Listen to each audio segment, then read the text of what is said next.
everyone, and welcome back to Liz Sews. Today is day 3 of the Emerald Erin Black Beauty Bra Sew Along. We're going to be putting in our elastics and our underwire channeling today, so let's get started. So today you're going to need the bra that we put together yesterday, which is cups and the bands, as well as your 2 pieces of Picot elastic, both your smaller and wider one. We're also going to be needing underwire channeling for today. So let's start off with the bottom band elastic, and that's going to be the wider of the 2. We're going to take our bottom band elastic and we're going to look for the plush side. So you can see this side is a little bit fuzzy and this one isn't. So we want the plush side facing up on the right side of the bra.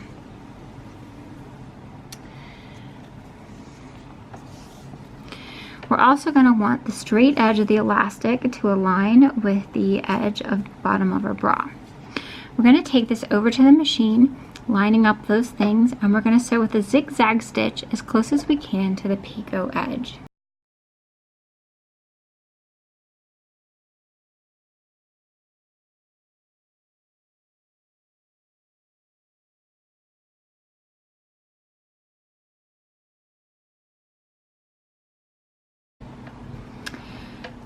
So this is what it should look like once you've sewn in that bottom elastic on the top. Now before we turn this around and sew it in on the inside, I want to attach my underwire channeling.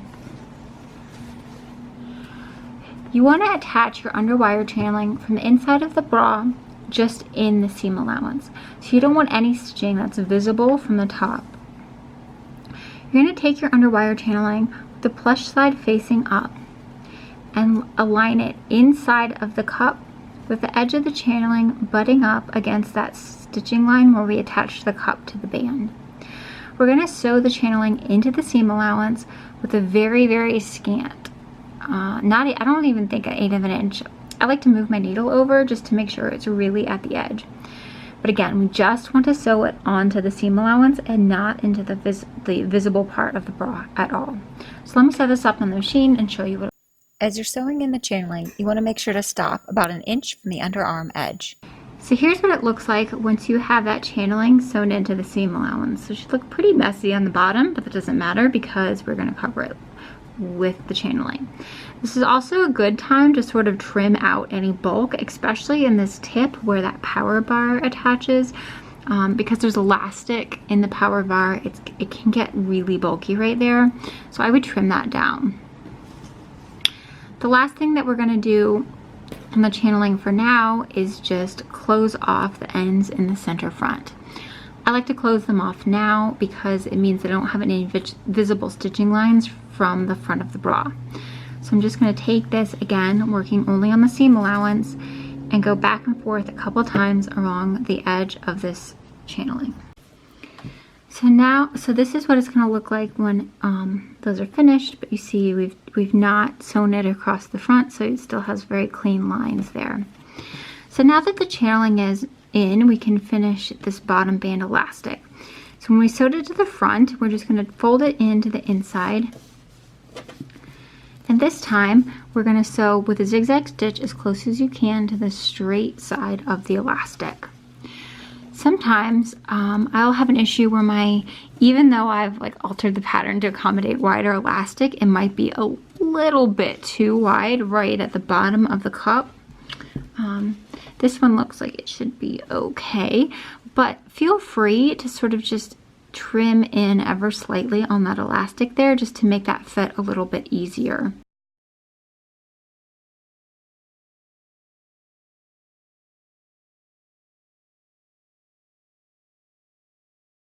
Once you've sewn on that edge of the elastic, it should look something like this.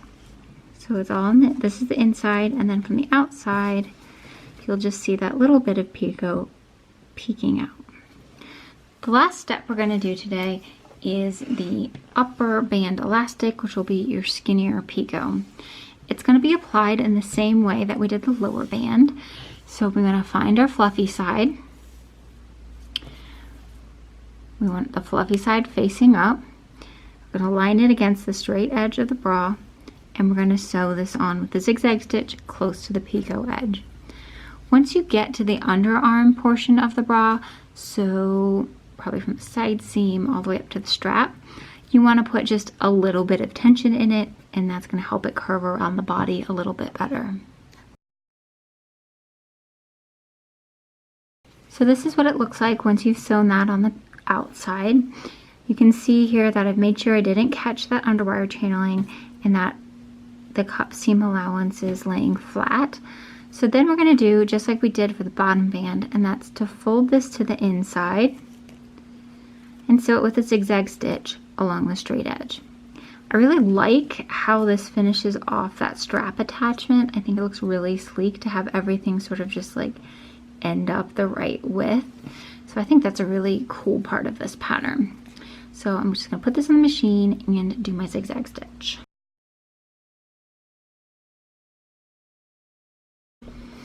Once you've sewn that on, it should look something like this from the outside of the bra. You can see that strap attachment just works really, really well. Gotta clip some threads still. And then from the inside, it looks like this. So now I'm just gonna repeat that on the other side of the bra.